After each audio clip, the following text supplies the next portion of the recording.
From the lakes of Minnesota to the hills. Hello, Patriots. How's everyone doing today? Great? I said, how's everyone doing today?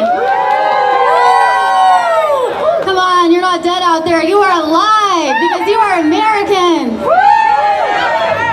Woo, woo, woo! I'm gonna ask you a favor. If you like something that you hear, scream it. Because, hey, hey, ho, ho, Nasty Nancy has got to go. Ho, ho, Nasty Nancy has got to go. Hey, hey, ho, ho, Nasty Nancy has got to go. Woo, woo. Hi, everybody. Hello, Mr. President, if you're watching right now. I love you very much, but Nancy Pelosi, I've got some words for you. I wish I could stand here today and say that I am filled with gratitude about the condition my country and my generation will inherit thanks to Nancy Pelosi's leadership. I wish I could say that I'm thankful for the campsite congressional leaders will soon bestow to the millennial generation. I wish I could say that I've got no trepidation about the future of a country my generation will soon be tasked to lead. I wish I could, but I cannot. Because when I look at the condition of the United States today, I shudder at the problems that we will be asked to solve. Our inheritance from a do-nothing Congress of the past 20 years. It resembles not the country bestowed by America, by the greatest generation after World War II. Rather, it reminds me of the day after Coachella and party they have, leaving behind an overdrawn national credit card, a young generation mired in college debt, an opioid crisis that has addicted millions of Americans to a bottle of OxyContin, and a country that has ceased to be a sovereign nation with secure borders. And I am mad as hell. I am angry because California is burning. San Francisco is out of power for a few days. This shouldn't be happening. You know why? My speaker today, Warren Farrell, couldn't make it today because his power was out for 5 whole days in Mill Valley, and he had some work conflicts because of it. Why is the power out for 5 days, guys? This is serious. Is anyone outraged by this? Yes. I sure hope so. And yet, Nancy Pelosi and Gavin are laughing it up on Jimmy Kimmel. They are wearing their Halloween costumes, and they're busy, focused on impeaching the best president ever. He needs to be fucking impeached. He's a fucking racist asshole. And all you white people love him. There's not a lot of white people here, actually. There's a lot of mixed races. What Trump is about, all Americans. Trump is about all Americans. And you know what? Thank you for saying that, because you have the right to say that. That is your First Amendment right, and Trump wants to protect that. Our president wants to protect that. Democrats want to restrict free speech. Democrats want to restrict free speech. Democrats are the party of restriction. Republicans are the party of freedom, baby. Wake up, folks. We are at war. We are on the verge of war, and this is what we're up against. This is serious. That is your right to say that. That's your right of free speech. Woo! Nancy and the Democrats want to turn the rest of America into the worst parts of San Francisco. Hell no! I want to make sure the rest of America does not turn into the worst parts of San Francisco. Woo! And thank you so much for your free speech. We appreciate it. Republicans are the party of free speech, by the way, once again. And we need USA, USA, USA, USA, USA.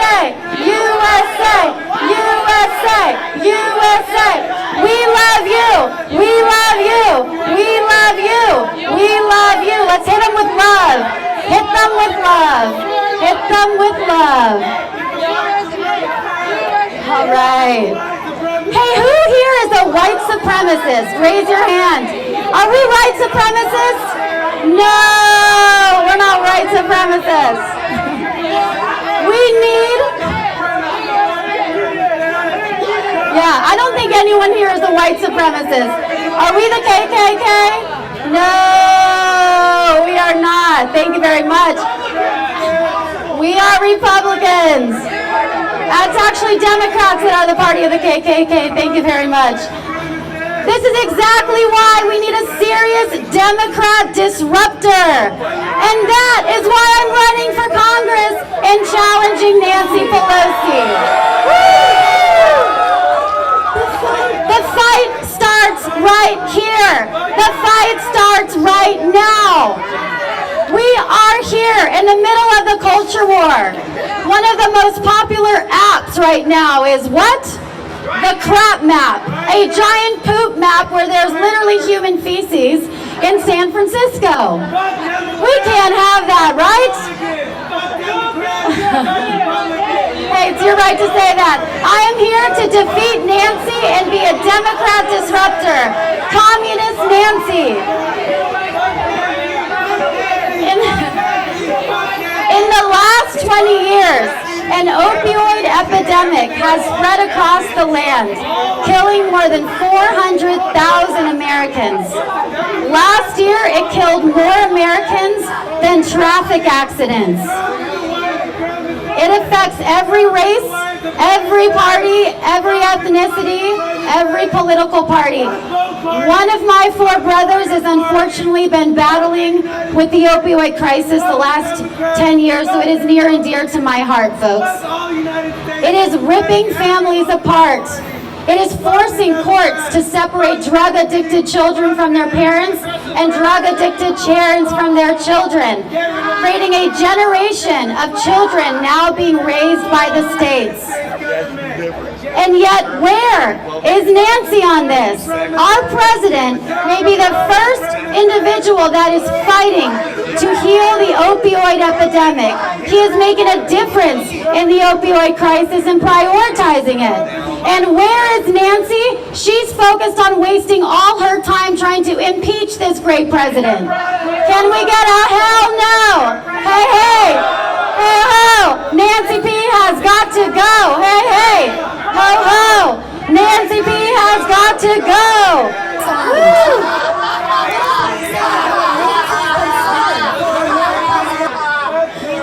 No issue has so roiled the country the last 30 years quite like immigration. It could have been so easy to fix. It could have been fixed so many years ago.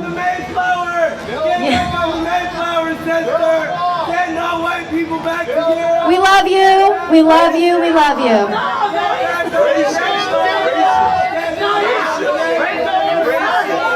We love you. I love you. I love you. Wow, is anyone filming that over there? Please, let's get this go viral. Let's make this viral. This is crazy. Let's make this go viral, folks.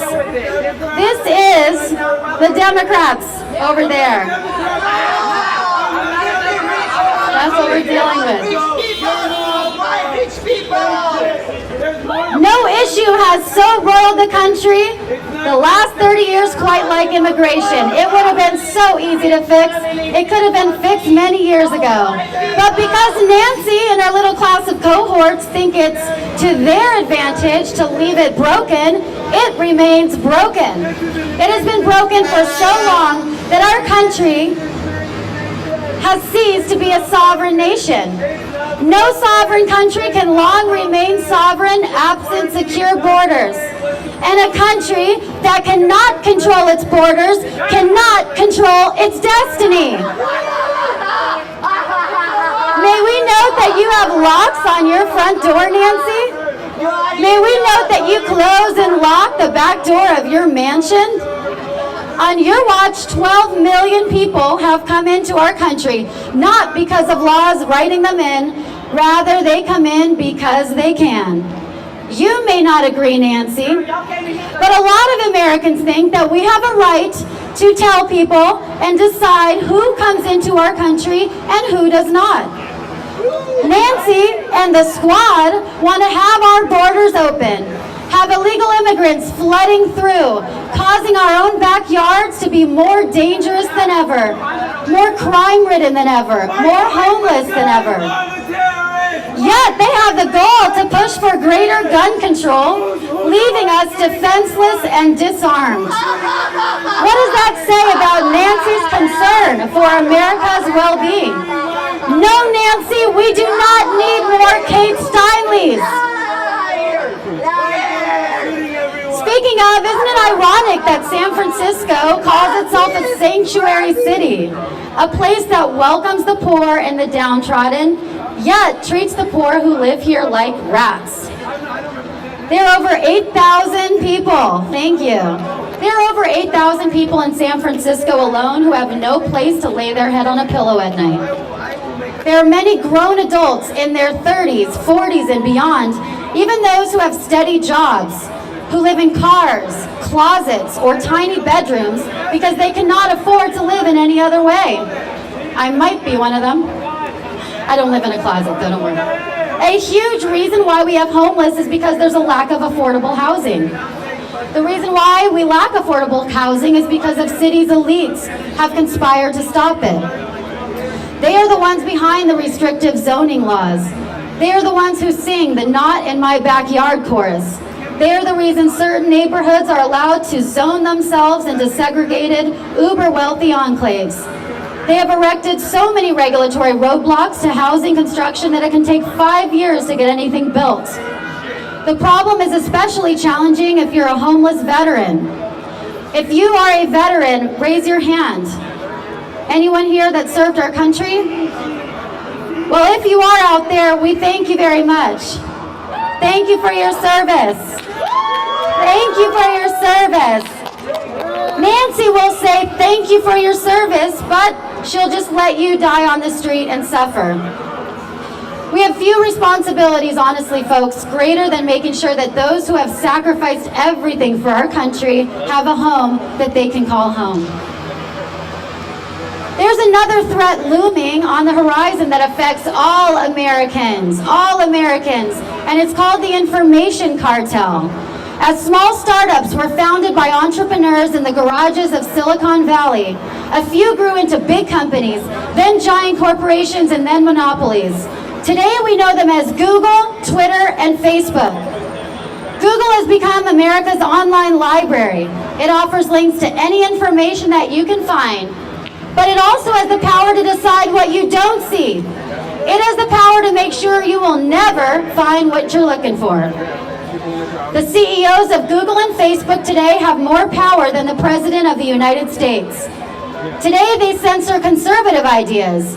Tomorrow it may be liberal ideas. They, more than Russia ever will, have the power to swing a national election. There is no greater threat to our freedom than ceding our First Amendment rights to a handful of political correct thought police.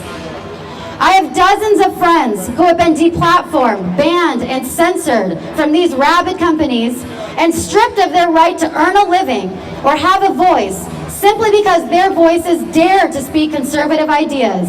This Orwellian censorship must end.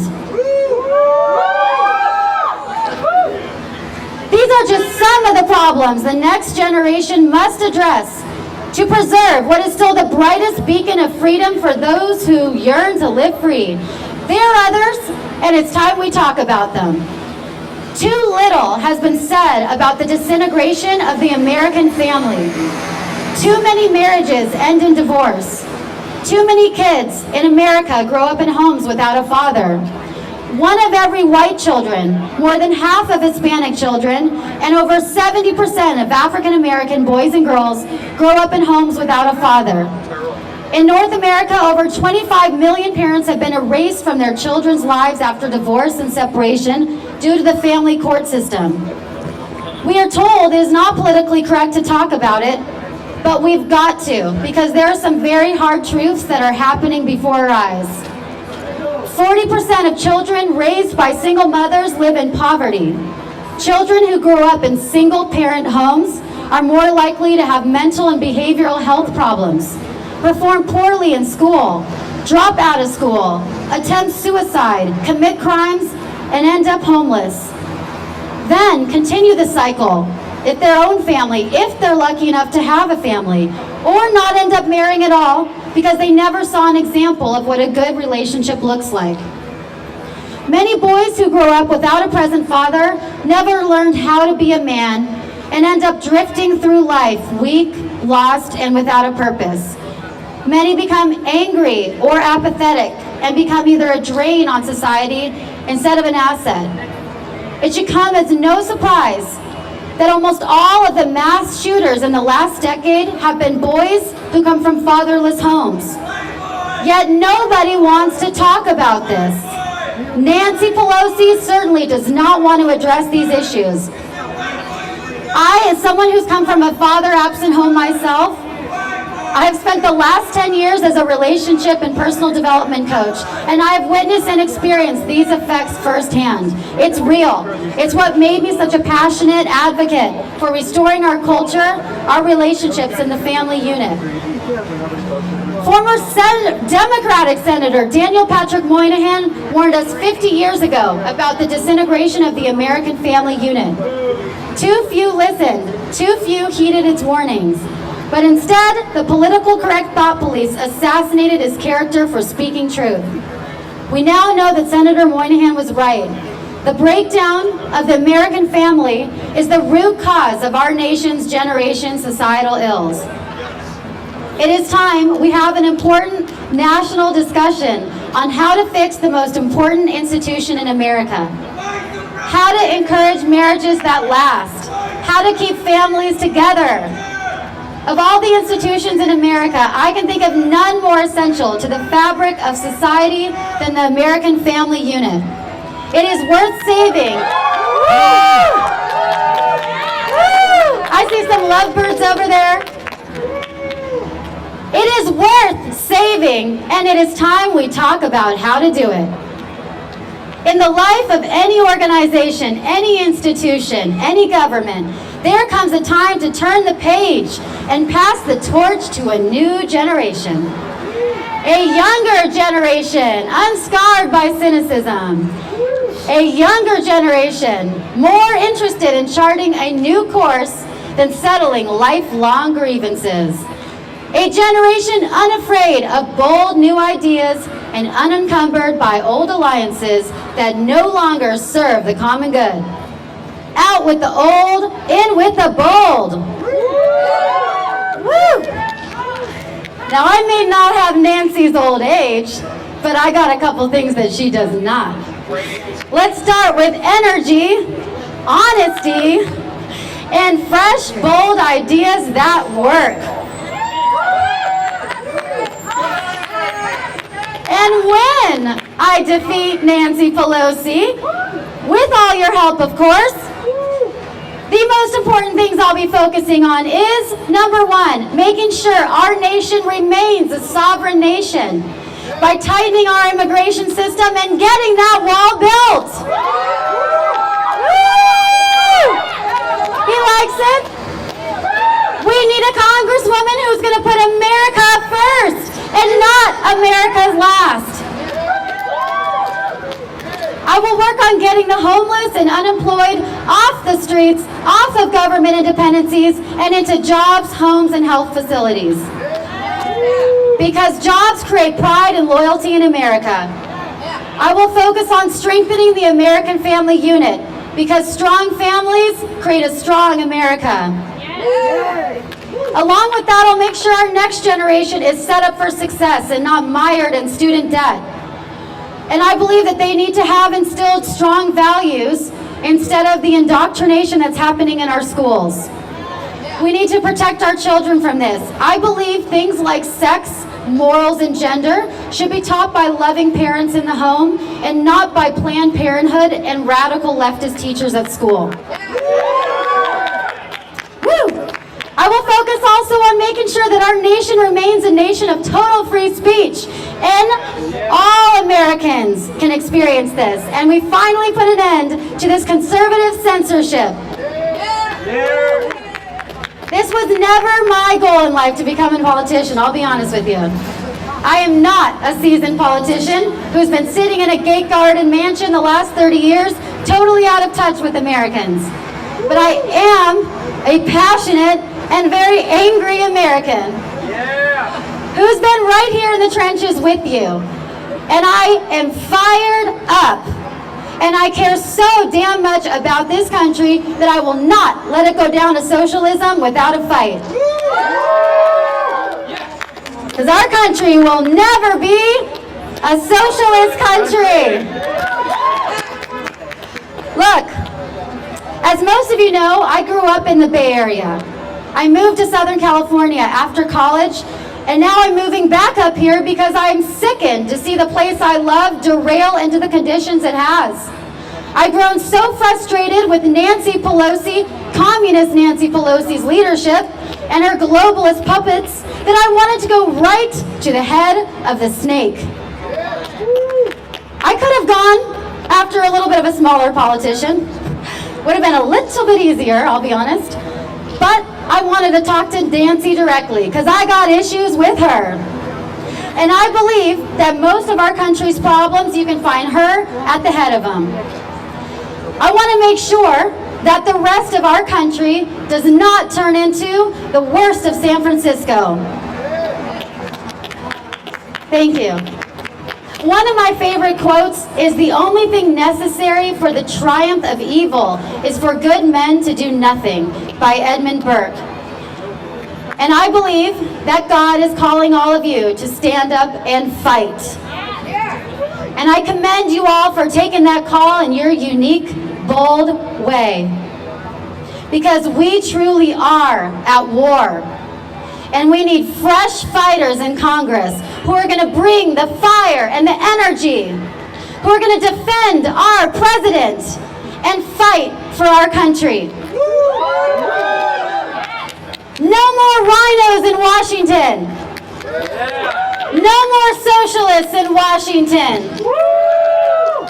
I've stepped up to the plate. I've got my gloves off, and I'm ready for the fight. Nancy may be a Goliath, but we are David. Together. I enter this campaign knowing that the odds are going to be long, and it's going to be one hell of a journey. But I say that we judge this effort not just by the tally of votes, but the life these words may give to the cause of a stronger America. An America with stronger families. An America where the young get a good start on the road to adulthood. An America that can muster the courage to solve its problems before they become a crisis. An America that remains the shining beacon of freedom we were bestowed by the greatest generation.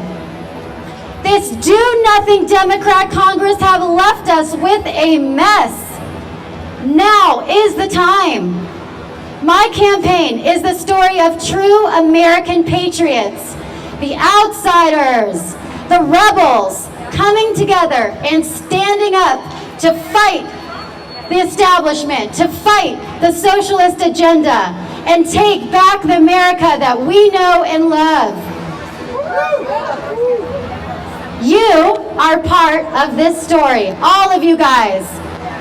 What part will you play? Will you play the part where you sit back and do nothing?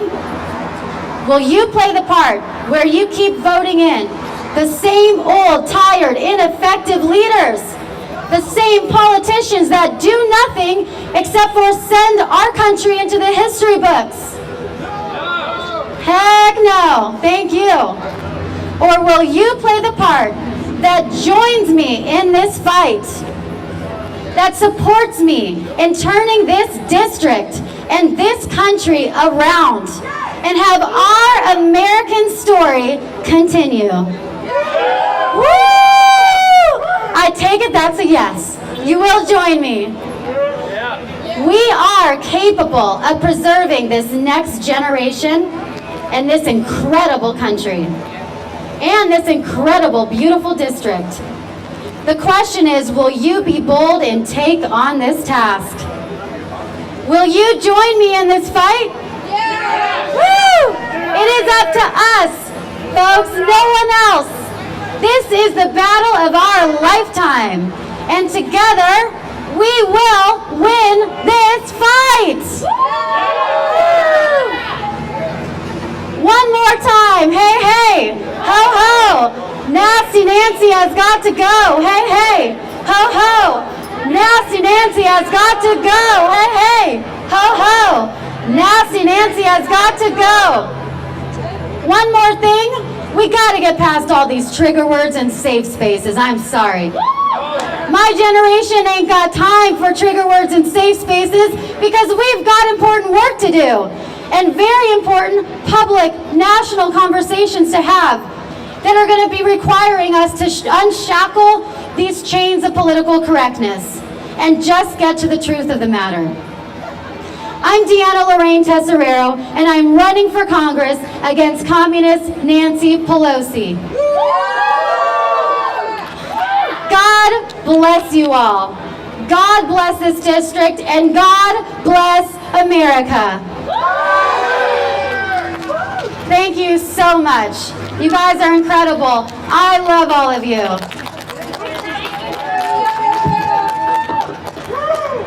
All right. Does anyone have any questions? Did everyone have a good time? Thanks. Every donation counts, by the way. Please go to DeannaForCongress.com. That's DeannaFor Congress. I'm also accepting donations today. You can see that lovely woman over there, the lovely, vivacious woman, Terry. She can be accepting donations. We need yard signs. We're going to get shirts, hats, ads. All these things cost money, so every donation counts. Thank you so much. You can volunteer through my website at DeannaForCongress.com, but better if you're here in person, come speak to me afterwards. We'll be over there in the corner. Okay? Thank you all so much. You're amazing. I love you all. Thank you so much for being here. You're incredible. Thank you for the support.